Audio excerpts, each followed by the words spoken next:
Hello everyone, నా video ఎవరైతే చూస్తారో లైక్ చేసి షేర్ చేసి సబ్స్క్రైబ్ చేయండి ఫ్రెండ్స్.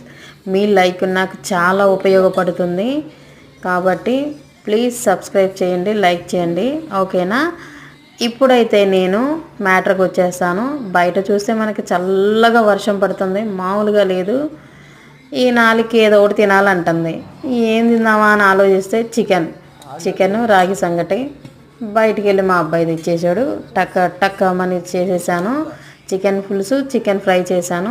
అబ్బా ఉంటే తిన్నందండి, ఎంత బాగుందంటే అబ్బాబ్బాబ్బా. ఈ చల్లదనానికి స్పైసీగా తింటే సూపర్ టేస్ట్ అండి, వేరే లెవెల్ ఉంది. మీరు కూడా చేసుకోండి ఇంట్లో. ఎలా వచ్చిందో నాకు కామెంట్ రూపంలో తెలియజేయండి, ఓకేనా. నెయ్యి వేసుకోండి, బాగుంటుంది. నెయ్యి వేస్తే ఇంకా టేస్ట్ ఉంటుంది. Okay friends, bye.